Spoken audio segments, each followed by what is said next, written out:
folklore stock, you're very welcome as we gather to celebrate our reflection on the readings for tomorrow, the 1st of March.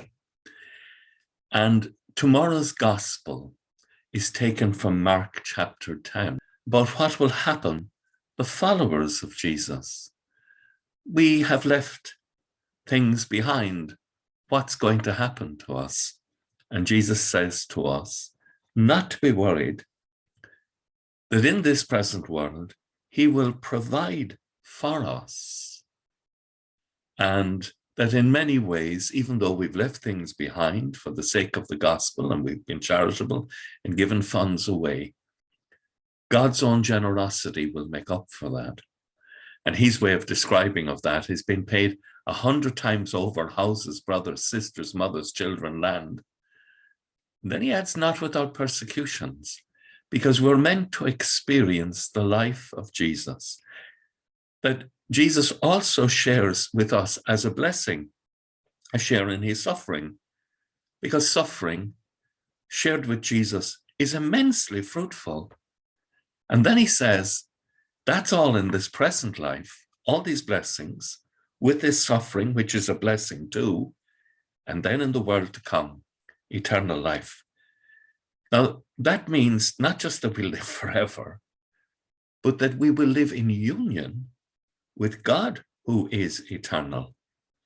And we will share, as we pray in the Mass, through this water and wine may become to share in the divinity of Christ, who humbled himself to share in our humanity.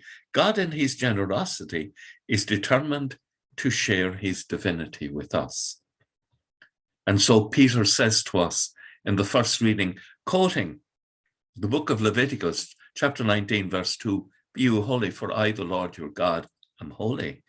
But Peter adds a beautiful piece. He says, be holy in all you do. Be like God in all you do. Contemplate God in all you do. Live in the way that God would have you live in the world. Be holy in all you do, since it is the Holy One, the Messiah, the anointed one of God, who has called you. Now, notice that tomorrow, Peter refers to the fact that God has called you and me personally. Be holy in all you do, since it is the Holy One, the Lord Jesus, who has called you. And Scripture says, be holy, for I, the Lord, your God, am holy.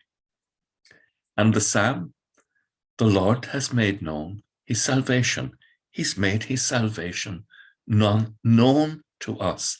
And so we can say, sing a new song to the Lord from a new heart, from the perspective of someone who is poor in spirit, but filled with the gifts of the Holy Spirit. We're asked to empty our hearts, kenosis, to empty ourselves, in order that we can be filled with that which is better than ourselves, the living presence of God, the Holy Spirit. It is a wonderful blessing, and it's a wonderful way for us to enter into a time of emptying self, as in tomorrow, Ash Wednesday, which the Holy Father has asked us to make a time of peace.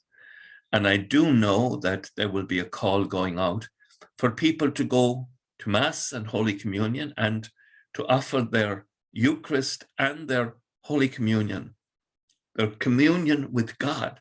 Do you understand those words? Holy Communion. That even in this present life, we are invited into eternal life.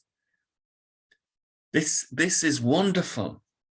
And when you have your Holy Communion, between 3 o'clock tomorrow, as in Ash Wednesday, until 3 o'clock on Thursday, go and receive Holy Communion and offer that between the two mercy hours, 3 o'clock on Ash Wednesday and 3 o'clock on Thursday.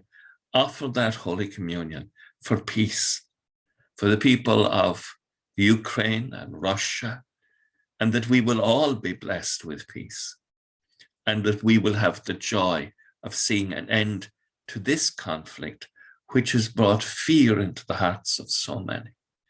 Let us do that for God.